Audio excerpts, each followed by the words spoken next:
We've had a pretty long week last week and the previous weeks as we are trying to finalize a lot of things within the ministry.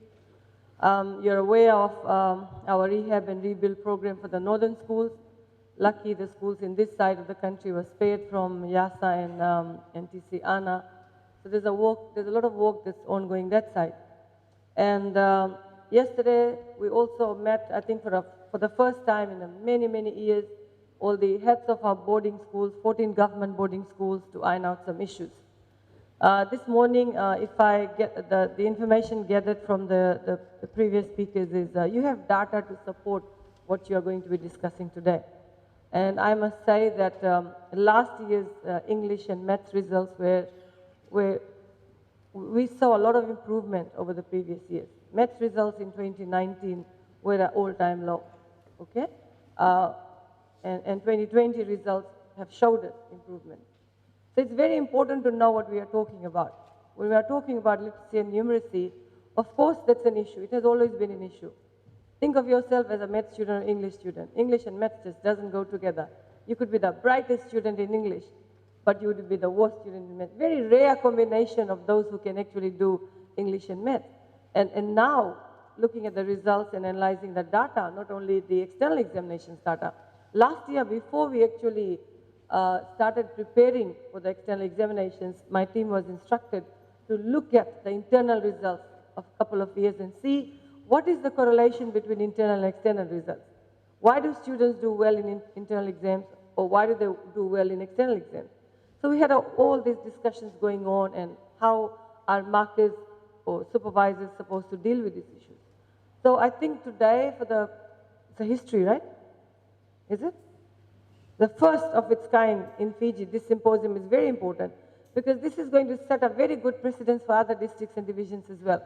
So I must congratulate and thank our sponsors for coming on board and the interest shown by almost every member present in this room to ensure how do we work forward in trying to find out strategies and maybe devising new teaching methodologies to ensure that the interest of our children remain in this subject. I was one of the worst students in math, I can tell you that. I could never understand anything in math. And that's how I lost my interest. I completed Form 7 math with a very low mark. I scored the highest in English in my year 13, but I scored the lowest in my form in math. And there are many students like that. And one of the reasons that I figured out now is that the maths concept is hardly related to our careers. Some people only need to learn how to count money, additions and subtractions, see how much you have in your bank account, the buying and the selling powers. Most people need that. But those that want to make a career out of maths are those that we should be pushing forward. So this year we've started a pilot program. It's life skills maths and social maths, right? Social maths and life skills, right? So social maths would be for those people who really need maths to count things. But those that want to make a career out of maths, they're going to stream into another. Am I right there? Am I saying the right terms? Life skills and what's the other one? Maths people? So there's a social math stream and there's a academic one that is going to help you with your career, right? Applied maths, yes, sorry, see? Very bad in maths. So we are piloting that in some of the schools, and I'm sure a few of your schools from your divisions or districts will be part of that, just to see where the interest of the children lies. English, we cannot do that. We cannot deviate from English, because English is the medium of communication, and we need English. But with maths, we can allow our students a flexible choice. So it's being piloted this year, and if it works well, then maybe in the coming years we'll say it could be implemented across all schools. So that's something that you can talk about. So today I'm sure a lot of preparation has been done in order to ensure that your division, your district progresses with something that could be replicated in other divisions and districts as well. And I must congratulate you for that. On a Saturday, a group of professionals coming together is commendable. Normally people keep their Saturdays for their family work, and of course to get away from the stressful work that you've done during the day. So that effort I would like to applaud, and I said compliment you for taking out your Saturdays to be here.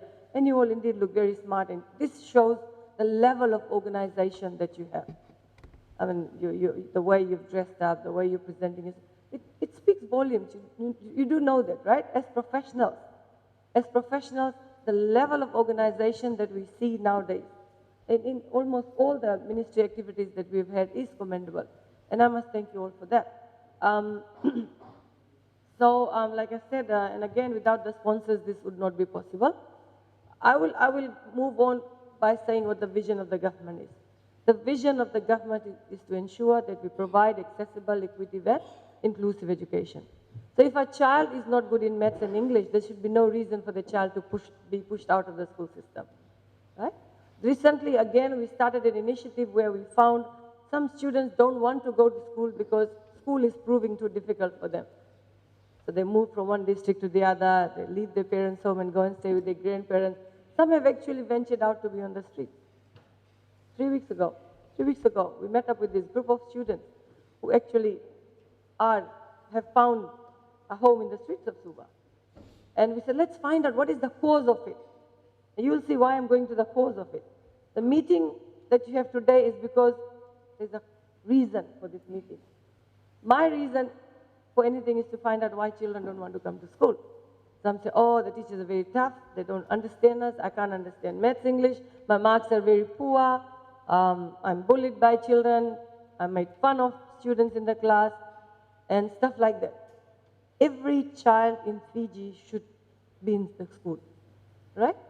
Every child in Fiji should be in school, and for some reason, if they are not, then as educators, it becomes our responsibility. It becomes our social and moral responsibility to see how best we can encourage our children to come back to school.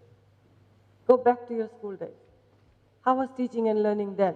Was it more fun before, or was it more fun now when you're a teacher? Definitely no longer fun, right? It's good to be a student in this day and age. Definitely.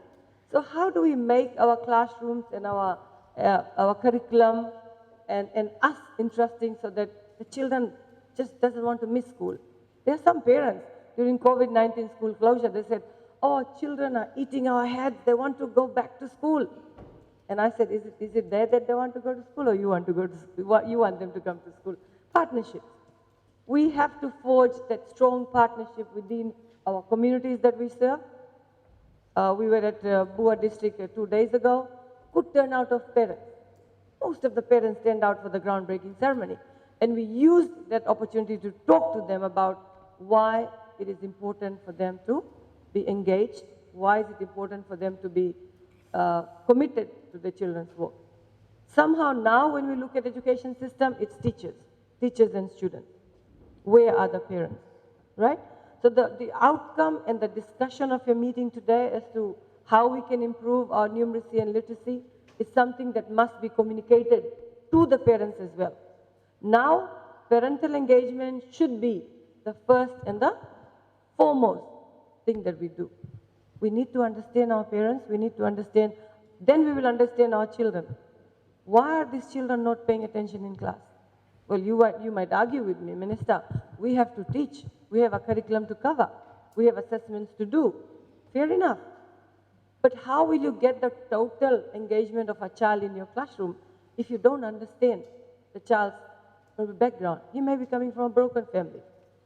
He may be coming from a family that is struggling with COVID-19. Job losses is there. There may be some physically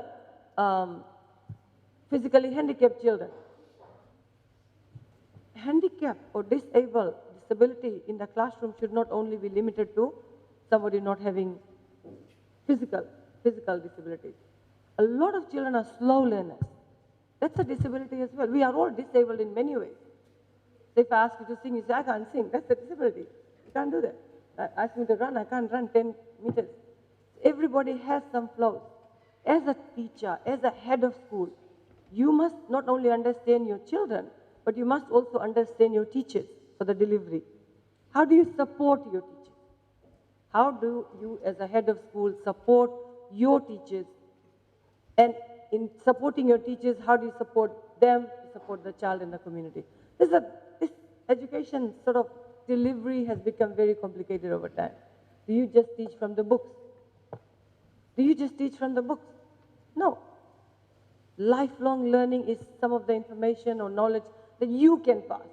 How to tackle with hardship. While you are teaching social science, teaching families in primary school, do you just teach from here or do you try to understand? Why are more people living in nuclear families? What could be the impact of that on the child? What do missing grandparents mean for a family? How do we impart value? So education now has not just become an academic way of delivering academic content, but it must include values and lifelong learning as well. Are you doing that?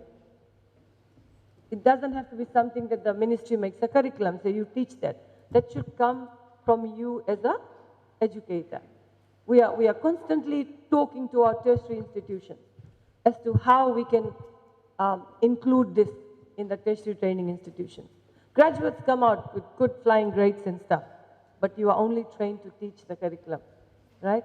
How do we train teachers to be guide? How do you train a teacher to be a counselor? How do we train a teacher to be a mentor? That's very important. So our continuous discussions with the tertiary institutions, probably it's not going to happen overnight, okay? And the second thing that I want you to know is we teach our children because we are providing the society or the country with what the country needs. In the coming few weeks, we are planning, or I think already decided, we're going to have a national symposium with all our industry stakeholders. Are we producing what the country needs? Are we? We have to ask that question. So we are going to be engaging with all the industry stakeholders, with the Fiji Higher Education Commission, to see how do we go forward with what does Fiji need? What does the world need? Or what does the region need? Does it just need teachers? Does it need doctors? Does it need engineers? Does it need pilots? What does it need? So that's how we plan our workforce. So that's how you will encourage your students to take up the career choices. Right now, they decide what they want to become. How much input do you have as an educator to tell a particular student in year 10, 11, 12, year 11? From year 11, they start choosing their career. They start choosing the subject that they want to take. How much input do you have? Or is it the parent decides, my child will become a teacher. My child will become a lawyer. What does the child want to become? If he wants to become, say, an engineer, and he's very poor in science subjects, that's where you come in. But do we need engineers? Do we need lawyers? Do we need pilots? What do we do? So your role as head of school is to find solutions. Sometimes you may be sitting back and say, well, the ministry is going to tell us what to do. Yes, of course, you are guided by what the government's vision is, what the ministry's vision is, what our policies and stuff are. But at the end of the day, you are also equally responsible for developing that child in your school to become probably, to become what he wants or what the society needs. We have a lot of teachers who come to the ministry for jobs. Unfortunately, we are not able to offer them jobs. Why? Because those are the subject areas we don't need. So when you address your year 11, 12, and 13 students, or when you go back to your careers teachers, please let them know these things. That's also part of your responsibility. What are the, I'll tell you, agriculture scholarships for this year, we still have it available under National Topper Scheme. Nobody wants to do agriculture. We offered counseling, scholarships for counseling under National Toppers. Nobody wants to take that. But that's where the job is available. That's where the job is available. Unfortunately, you have to talk to this with your parents. Children grow up saying, this is my ambition. Great. Sometimes the parent influences the child. You have to become a doctor because your elder brother is a doctor. You have to become a nurse because we have a nurse in the family. Or you have to become a pilot because Uncle John's son is a pilot. Something like that. That's how our family operates, right? You must have dreamt careers for your children as well. Why? Because it's a very respectable job. It's going to pay you good. It's marketable overseas. But if you have to stay here and you graduate with a course or with a career where the job opportunities is not there, then what's the use? So education in that term becomes very holistic. drive children towards technical courses. We need a lot. Our construction industry is booming. We need a lot of road engineers, I guess, to make good roads, right? We need people going towards climate change, agriculture. Unfortunately, in Fiji, the passion for agriculture is not there. I would expect more children in year 13 to go for that agricultural scholarship. There's so much scope for agriculture. Find out why. While we are busy teaching maths, English, geography, social science, and all these things, we sometimes forget what our needs are, right? So make education holistic. Encourage children to move towards careers where job opportunities. At the end of the day, what do we want? We don't want a degree hanging on our wall, right? We want a job. So those are some of the things you can discuss well outside this forum or even within that. Okay, so I always get carried away. But I need to let you know all these things, what's happening. So again, if I can go back and deviate from your numeracy and literacy, because the experts are present in the room, they'll talk about numeracy and literacy. I will use this opportunity to talk about other issues in our classroom. We met up with the heads of schools of boarding school, I was saying, because bullying has become an issue, right? Bullying could be an issue in your school too. Smoking could be an issue in your school. Teenage pregnancy could be an issue in your school. Stealing could be an issue in your school. Drug abuse could be an issue in your school. Absenteeism could be an issue in your school. There's a whole range of issues, except in boarding schools, because children stay away from home, these issues are sort of on an extreme end. Recently, we had a lot of cases, not a lot of cases, few cases of bullying highlighted not only by the media, but by the school authorities. So we met up with them and said, what's the solution? What is the solution to bullying in Fiji? You know, by being good role models, communities fulfilling their roles as well. I was very disturbed with the brawl that happened in Nambua over the Easter weekend. What are we teaching our children? When we have elders openly fighting on streets and corners of every road, what are we telling our children? So, well, all of us adults need to be good role models. Talk about this in schools. Don't hide it. Sometimes heads of school will say, let me not report this because it may bring my school a bad image, a reputation. That's not resolving the problem. A lot of policies to guide your work, and your teachers' work. Anything that is criminal in nature must be reported to the authorities concerned. That's important. Drug abuse, bullying, even teenage pregnancies, you have to inform the parents. You must involve the parents in order to find a solution. I was asked whether expelling the children is an option. Very extreme. We really don't want to spoil the life of any child. The policy doesn't say that. The policy does say that there could be indefinite suspension. Even when children are indefinitely suspended, it still affects their studies, right? So who is responsible for that? I say we all are. Starting from the parents, the community, the elders, teachers, we all are. Counseling. Is counseling effective? Just directed my team to find out all the cases that's happened in the last couple of years and see if there has been any change in the students' behavior. That's very important. Exactly what you people are doing today. You analyze something, there was a problem, you analyze the root cause of it, and now you are going to discuss solutions. So any issue that we have to find the root cause, we have to discuss it. So next week, all the heads of schools of the boarding school will tell me what they have decided. And when I left them yesterday, I said, include parents. We are on the final stages of doing our parental engagement policy. I think it was circulated and schools were supposed to give their feedbacks to us. How do we hold parents responsible? Or how do we make parents more responsible towards the behavior of the children? How do we assist schools and teachers to ensure that we guide the behavior of the children?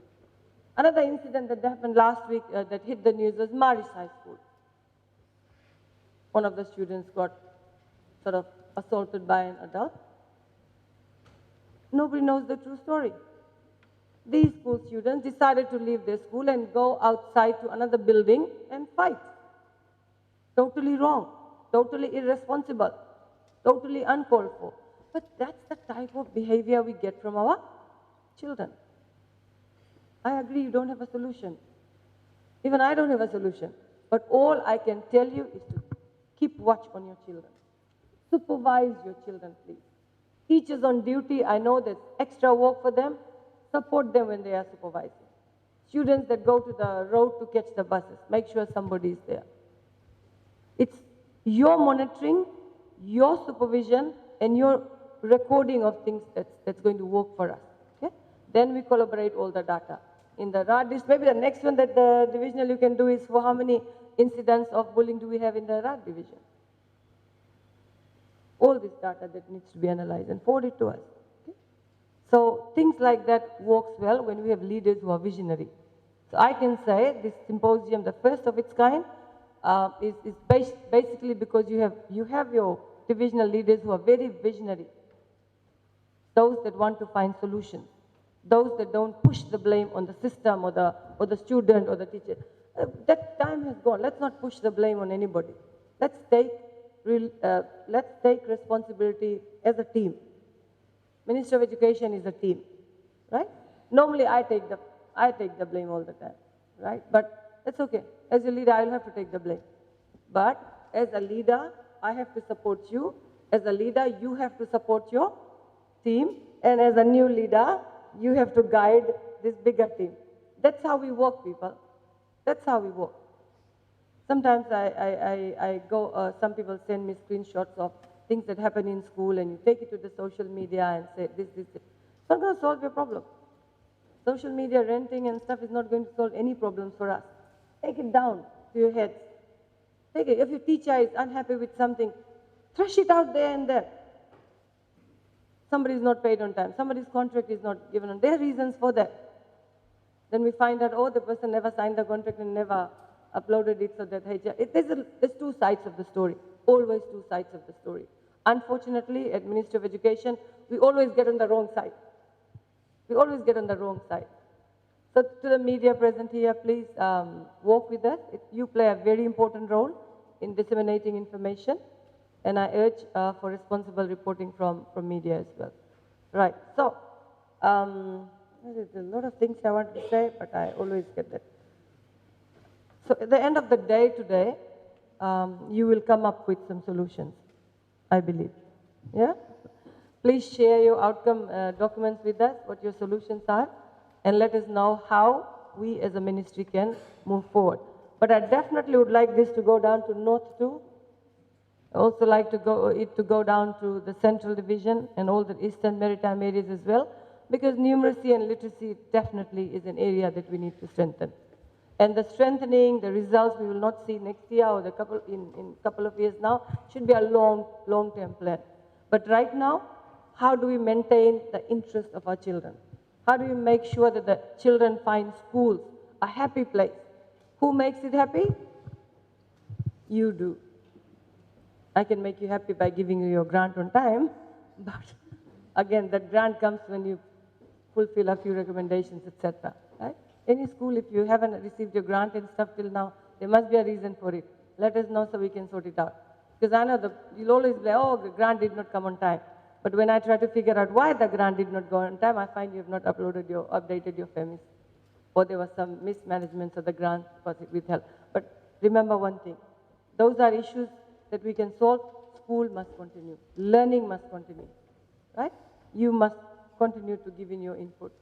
So ladies and gentlemen, thank you once again for being here. And I'm sure your presenters are all ready to present and take you through the session. Thank you, Fiji Water. Thank you very much for being a part of this, part of the education system. And thank you all once again for sacrificing your family time to be here to find a solution to probably one of the issues that we have in the education system.